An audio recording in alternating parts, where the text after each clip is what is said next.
यो टङ्कीमा यहाँ petrol leak छ, यसमा वेल्डिङ गर्नुपर्छ र यसको एकदम मोटो लेयर छ है, यसलाई एकदम गाह्रो हुन्छ र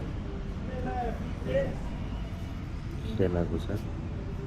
अब यसलाई हामीले सबै सम्भव गराएर प्रोसेस अगाडि बढाउनु पर्नेछ। अब यसको यहाँ पेट्रोल लिक छ है, अब यसलाई यहाँ वेल्डिङ गर्नुपर्नेछ। यहाँ पुरै खियालाएर यो खाइसकेको रहेछ, पुरै लेयर एकदम बाक्लो छ।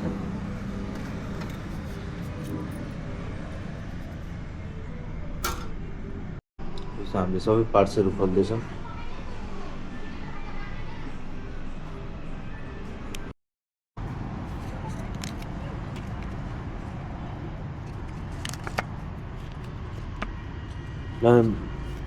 यो कार्पेट्सलाई हामीले अब यहाँ भर्न गइरहेका छौँ।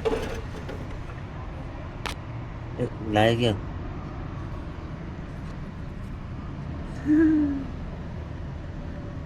कस्तो अँध्यारो देखाएको छैन है।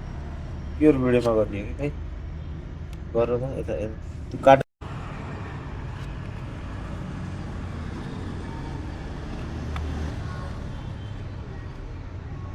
तेर्सो गर अब।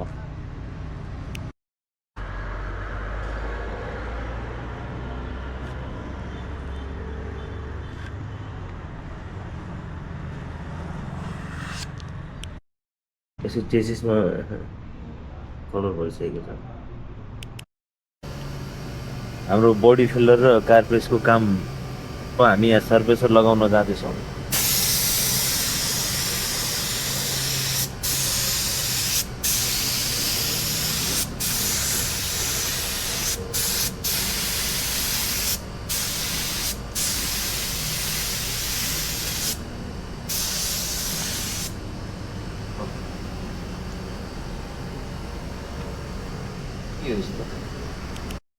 यसको सर्फेसरको काम पनि सकिएको छ।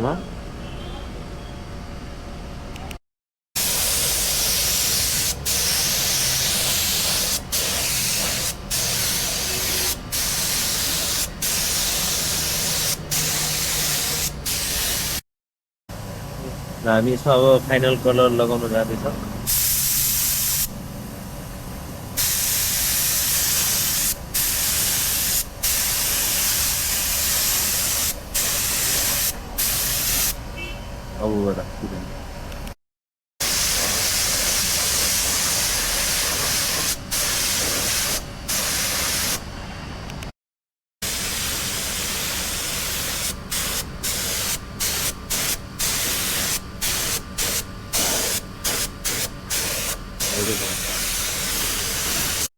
अब पेन्ट भइसकेपछि चाहिँ अब यसमा म्याटको प्लास्टिक कोट हान्न गइरहेका छौँ।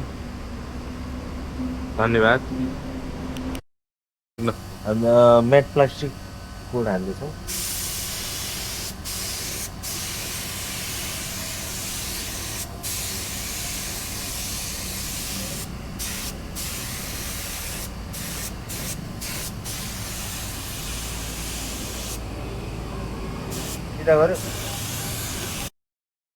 यसको हामीले क्लियर कोट लगाउन गइरहेका छौँ।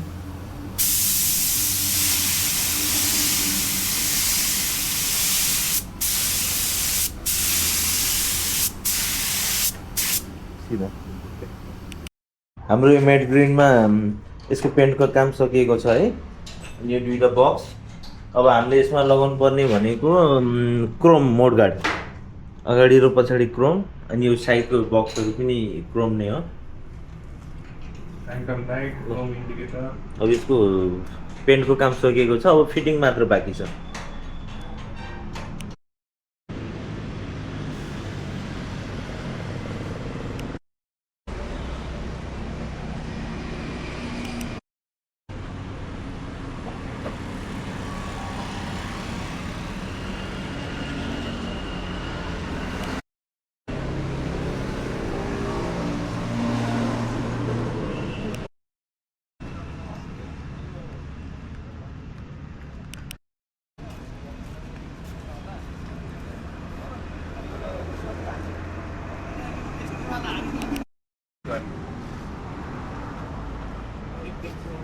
हाल्दिउँ मैले यता छ यताको फसेछ के